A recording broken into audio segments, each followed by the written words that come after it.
നമസ്കാരം. നിയമസഭാ തെരഞ്ഞെടുപ്പിലെ കനത്ത തോൽവിയെ തുടർന്ന് LDFിനെ നയിച്ച ആളെന്ന നിലയിൽ പിണറായി വിജയൻ പ്രതിക്കൂട്ടിലാണ്.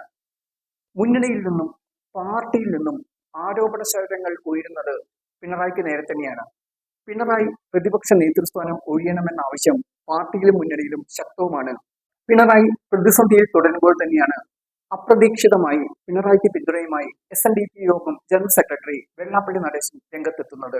അധികാരത്തിന്റെ മധുരം നുകർന്ന് രസിച്ച് ഉല്ലസിച്ചവർ ഭരണം നഷ്ടമായി ജനങ്ങളുടെ മുന്നിലേക്ക് ഇറങ്ങേണ്ടി വന്നപ്പോൾ തോൽവിയുടെ ഉത്തരവാദിത്തം ഒരാളുടെ ചുമലിലേക്ക് കെട്ടിവെക്കുന്നതും വേട്ടയാടുന്നതും ശരിയല്ല. പിണറായിയെ ക്രൂശിക്കുന്ന നീതികേടാണ്. തോൽവിയുടെ ഉത്തരവാദിത്തം പിണറായി വിജയന് മാത്രമല്ല, പാർട്ടി ഓഫീസുകൾ ദല്ലാളുമാരും കച്ചവടക്കാരും കൈയടക്കി. അധികാര ലഹരിയിൽ നേതാക്കളും അണികളും സാധാരണക്കാരിൽ നിന്നും അകന്നു. SNDP മുഖപത്രമായ യോഗനാഥത്തിലായിരുന്നു വെള്ളാപ്പള്ളിയുടെ വിമർശനം. ചരിത്രത്തിൽ ആദ്യമായി ഇടതുമുന്നണിക്ക് തുടർ ഭരണം നേടിക്കൊടുത്ത നേതാവാണ് പിണറായി വിജയൻ. പിണറായിയെ ലീഡറായും ക്യാപ്റ്റനായും കാരണഭൂതനായും 10 വർഷം വാഴ്ത്തിപ്പാടിയ സ്വന്തം പാർട്ടിക്കാരിൽ ഒരു വിഭാഗം മൂന്നാമതും ഭരണ തുടർച്ച കിട്ടാതെ വന്നപ്പോൾ അതിന്റെ എല്ലാ കുറ്റങ്ങളും അദ്ദേഹത്തിന്റെ തലയിൽ കെട്ടിവെച്ച് ആക്ഷേപ ശരങ്ങളെയ്യുന്ന തിരക്കിലാണ്.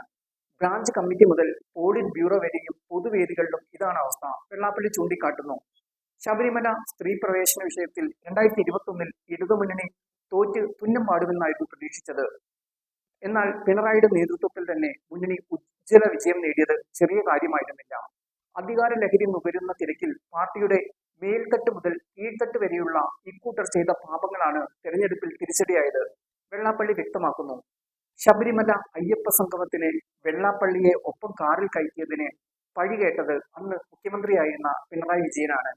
വെള്ളാപ്പള്ളിയുടെ ന്യൂനപക്ഷ വിരുദ്ധ പ്രസ്താവനകൾ ചൂണ്ടിക്കാട്ടി മുസ്ലിം ലീഗ് ഉൾപ്പെടെ ആരോപണ ശരങ്ങൾ ശക്തമാക്കിയപ്പോൾ പ്രതിരോധം തീർത്തതും പിണറായി ഉൾപ്പെടെയുള്ള CPM നേതാക്കൾ തന്നെയായിരുന്നു. ഇപ്പോൾ പിണറായി വെന്തുരുകുമ്പോൾ രക്ഷയ്ക്കായി വെള്ളാപ്പള്ളി എത്തിയെങ്കിലും അത് എത്രമാത്രം ഫലം ചെയ്യുമെന്ന് കാത്തിരുന്ന് കാണേണ്ട കാര്യമാണ്.